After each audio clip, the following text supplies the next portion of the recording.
जय माता दी दोस्तों, आज की इस वीडियो में हम आपके लिए नवरात्रि व्रत की कथा लेकर आए हैं। तो प्रेम से बोलिए दुर्गा माता की जय। बृहस्पति जी बोले, हे ब्रह्मा जी, आप अत्यंत बुद्धिमान, सर्वशास्त्र और चारों वेदों को जानने वालों में श्रेष्ठ हैं।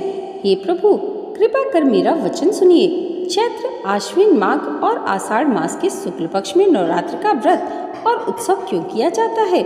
हे भगवान, इस व्रत का फल क्या है? किस प्रकार करना उचित है? और पहले इस व्रत को किसने किया, सो विस्तार पूर्वक कहिए।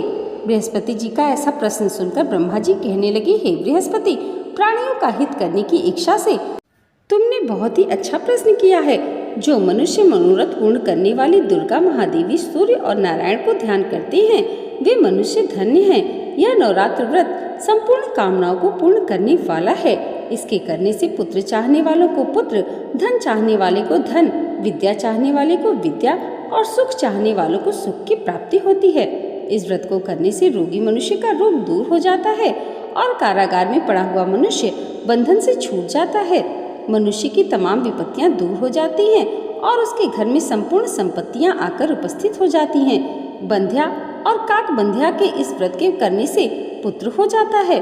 समस्त पापों को दूर करने वाले इस व्रत के करने से ऐसा कौन सा मनोरथ है जो सिद्ध नहीं हो सकता? यदि व्रत करने वाला मनुष्य सारे दिन का उपवास न कर सके तो एक समय भोजन करे और उस दिन बांधवों सहित नवरात्रि व्रत की कथा का श्रवण करे। हे बृहस्पति, जिसने पहले इस महाव्रत को किया है उसका पवित्र इतिहास मैं तुम्हें सुनाता हूँ, ध्यान पूर्वक सुनो। इस प्रकार ब्रह्मा जी के वचन सुनकर बृहस्पति जी बोले, हे ब्राह्मण, मनुष्यों को कल्याण करने वाले इस व्रत के इतिहास को मेरे लिए कहिए। मैं सावधान होकर सुन रहा हूँ। आपकी शरण आए हुए मुझ पर कृपा करिए। ब्रह्मा जी बोले, पीठत नाम के मनोहर नगर में एक ब्राह्मण रहता था। वह भगवती दुर्गा का भक्त था। उसके संपूर्ण सद्गुण से युक्त मानव ब्रह्मा की सबसे पहली रचना ही ऐसी यथार्थ नाम वाली सुमति नाम की एक अत्यंत सुंदर कन्या पैदा हुई। वह कन्या सुमति अपने घर के बालकपन में अपनी सहेलियों के साथ क्रीड़ा करते हुए इस प्रकार बढ़ने लगी जैसे कि शुक्ल पक्ष की चंद्रमा की कला बढ़ती है। उसका पिता प्रतिदिन दुर्गा की पूजा और होम किया करता था। उस समय वह भी नियम से वहां उपस्थित होती थी। एक दिन वह सुमति अपनी सखियों के साथ खेलने लग गई और भगवती की पूजा में उपस्थित नहीं हुई। उसके पिता को पुत्री की ऐसी असावधानी देखकर क्रोध आया और पुत्री से कहने लगा कि हे दुष्ट पुत्री, आज प्रभात से तुमने भगवती का पूजन नहीं किया। इस कारण मैं किसी कुष्ठी और दरिद्र मनुष्य के साथ तेरा विवाह करूंगा। इस प्रकार कुपित पिता के वचन सुनकर सुमति को बड़ा ही दुख हुआ और पिता से कहने लगी, हे पिताजी, मैं आपकी कन्या हूँ। मैं आपके सब तरह से अधीन हूँ। जैसी आपकी इच्छा हो मेरा विवाह कर सकते हैं। होगा वही जो मेरे भाग्य में लिखा है। मेरा तो इस पर पूर्ण विश्वास है। मनुष्य न जाने कितने मनोरथों को चिंतन करता है, पर होता वही है जो भाग्य में विधाता ने लिखा है। जो जैसा करता है उसको वैसा ही फल प्राप्त होता है, उसके कर्मों के अनुसार, क्योंकि कर्म करना मनुष्य के अधीन है पर फल देव के अधीन है। अपनी कन्या के ऐसे निर्भयता से कहे हुए वचन सुनकर उस ब्राह्मण को और अधिक क्रोध आया। तब उसने अपनी कन्या का एक कुष्ठी के साथ विवाह कर दिया और अत्यंत क्रुद्ध होकर पुत्री से कहने लगा कि जाओ जाओ, जल्दी जाओ, अपने कर्म का फल भोगो। देखें केवल भाग्य भरोसे रहकर क्या करती हो। इस प्रकार से कहे हुए पिता के कटु वचनों को सुनकर सुमति अपने मन में विचार करने लगी कि अहो, मेरा बड़ा दुर्भाग्य है जिससे मुझे ऐसा पति मिला। इस तरह अपने दुख का विचार करती हुई वह सुमति अपने पति के साथ वन को चली गई और भयानक वन में कुशायुक्त उस स्थान पर उन्होंने वह रात बड़े कष्ट से व्यतीत की। उस गरीब बालिका की ऐसी दशा देखकर भगवती पूर्व पुण्य के प्रभाव से प्रकट होकर सुमति से कहने लगी कि हे ब्राह्मणी, मैं तुम पर प्रसन्न हूँ। तुम जो चाहो वरदान मांग लो। मैं प्रसन्न होने पर मनोवांछित फल देने वाली हूँ। इस प्रकार भगवती दुर्गा का वचन सुनकर ब्राह्मणी कहने लगी कि आप कौन हैं जो मुझ पर प्रसन्न हुई हैं?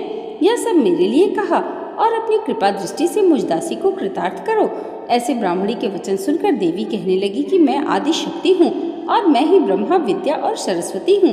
मैं प्रसन्न होने पर प्राणियों को दुख दूर कर उसको सुख प्रदान करती हूँ। हे ब्राह्मणी, मैं तुम पर तेरे पूर्व जन्म के पुण्य के प्रभाव से प्रसन्न हूँ। तुम्हारे पूर्व जन्म का वृत्तांत सुनाती हूँ, सो सुनो। तुम पूर्व जन्म में निषाद की स्त्री थी और अति पतिव्रता थी। एक दिन तेरे पति निषाद ने चोरी की। चोरी करने के कारण तुम दोनों को सिपाहियों ने पकड़ लिया और ले जाकर कारागार में डाल दिया। उन लोगों ने तुम्हें और तुम्हारे पति को भोजन भी नहीं दिया। इस प्रकार नवरात्र के दिनों में तुमने न तो कुछ खाया और न ही जल पिया, इसलिए 9 दिन तक नवरात्र का व्रत हो गया। हे ब्राह्मणी, उन दिनों में जो व्रत हुआ उस व्रत के प्रभाव से प्रसन्न होकर तुम्हें मनोवांछित वस्तु दे रही हूँ। तुम्हारी जो इच्छा हो सो मांगो। इस प्रकार दुर्गा के कहे वचन सुनकर ब्राह्मणी बोली कि अगर आप मुझ पर प्रसन्न हैं तो हे दुर्गे, आपको प्रणाम करती हूँ। कृपा करके मेरे पति के कोढ़ को दूर करें। देवी कहने लगी कि उन दिनों में जो तुमने व्रत किया था उस व्रत के एक दिन का पुण्य अपने पति को कोढ़ दूर करने के लिए अर्पण करो। मेरे प्रभाव से तेरा पति कोढ़ से रहित और सोने के समान शरीर वाला हो जाएगा। ब्रह्मा जी बोले। इस प्रकार देवी का वचन सुनकर वह ब्राह्मणी बहुत प्रसन्न हुई और पति को निरोग करने की इच्छा से ठीक है ऐसा बोली। तब तक उसके पति का शरीर भगवती दुर्गा की कृपा से कुष्ठहीन होकर अति कांति युक्त हो गया, जिसकी कांति के सामने चंद्रमा की कांति भी क्षीण हो जाती है। वह ब्राह्मणी पति की मनोहर देह को देखकर देवी को अति पराक्रमी वाला समझकर स्तुति करने लगी कि हे दुर्गे, आप दुर्गति को दूर करने वाली, तीनों जगत का संताप हरने वाली, समस्त दुखों को दूर करने वाली, रोगी मनुष्य को निरोग करने वाली, प्रसन्न होने पर मनोवांछित वस्तु को देने वाली और दुष्ट मनुष्य का नाश करने वाली हो। तुम ही सारे जगत की माता और पिता हो। हे अम्बे, मुझ अपराध रहित अबला को मेरे पिता ने कुष्ठी के साथ विवाह कर मुझे घर से निकाल दिया। उसकी निकाली हुई मैं पृथ्वी पर घूमने लगी। आपने ही मेरा इस आपत्ति रूपी समुद्र से उद्धार किया है। हे देवी, आपको प्रणाम करती हूँ, मुझ दीन की रक्षा करो। ब्रह्मा जी बोले कि हे बृहस्पति, इस प्रकार उस सुमति ने मन से देवी को बहुत स्तुति की। उससे की हुई स्तुति सुनकर देवी को बहुत संतोष हुआ और ब्राह्मणी से कहने लगी कि हे ब्राह्मणी, तुम्हारे उदयन नाम का एक अति बुद्धिमान, धनवान, कीर्तिमान और जितेंद्रिय पुत्र शीघ्र ही होगा। ऐसा कहकर वह देवी उस ब्राह्मणी से फिर कहने लगी कि हे ब्राह्मणी, और जो कुछ तेरी इच्छा हो वही मनोवांछित वस्तु तुम मांग सकती हो। ऐसा भगवती दुर्गा का वचन सुनकर सुमति बोली कि हे भगवती दुर्गे, अगर आप मेरे पर प्रसन्न हैं तो कृपा कर मुझे नवरात्रि की विधि बताइए। हे दयावती, जिस विधि से नवरात्र व्रत करने से आप प्रसन्न होती हैं उस विधि और उसके फल को मेरे लिए विस्तार पूर्वक वर्णन कीजिए। इस प्रकार ब्राह्मणी के वचन सुनकर दुर्गा माँ कहने लगी कि हे ब्राह्मणी, मैं तुम्हारे लिए संपूर्ण पापों को दूर करने वाली नवरात्रि व्रत विधि को बतलाती हूँ, जिसको सुनने से तमाम पापों से छुटकारा मिलता है और मोक्ष की प्राप्ति हो जाती है। आश्विन मास के शुक्ल पक्ष की प्रतिपदा से लेकर 9 दिन तक विधि पूर्वक व्रत करें। यदि दिन भर का व्रत न कर सके तो एक समय का भोजन करें। पढ़े लिखे ब्राह्मणों से पूछकर घट स्थापना करें और वाटिका बनाकर उसको प्रतिदिन जल से सींचें। महाकाली, महालक्ष्मी और महासरस्वती की मूर्तियां बनाकर उसकी नित्य विधि सहित पूजा करें और पुष्पों से विधि पूर्वक अर्घ्य दें। बिजौरा के फूल से अर्घ्य देने से रूप की प्राप्ति होती है। जायफल से कीर्ति, दाग से कार्य की सिद्धि होती है। आंवले से सुख और केले से भूषण की प्राप्ति होती है। इस प्रकार फलों से अर्घ्य देकर यथाविधि हवन करें।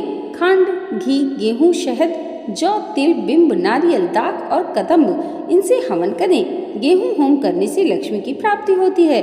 खीर व चंपा के पुष्पों से धन और पत्तनों से तेज और सुख की प्राप्ति होती है। आंवले से कीर्ति और केले से पुत्र की, कमल से राज सम्मान और दुखों से सुख संपत्ति की प्राप्ति होती है। व्रत करने वाला मनुष्य इस विधान से होम कर आचार्य को अत्यंत नम्रता के साथ प्रणाम करे और यज्ञ की सिद्धि के लिए उसे दक्षिणा दे। इस महाव्रत को पहले बताई हुई विधि के अनुसार जो कोई करता है उसके सभी मनोरथ सिद्ध हो जाते हैं। इसमें तनिक भी संशय नहीं है। इन 9 दिनों में जो कुछ दान आदि किया जाता है उसका करोड़ों गुना फल प्राप्त होता है। इस नवरात्रि के व्रत से ही अश्वमेध यज्ञ का फल प्राप्त हो जाता है।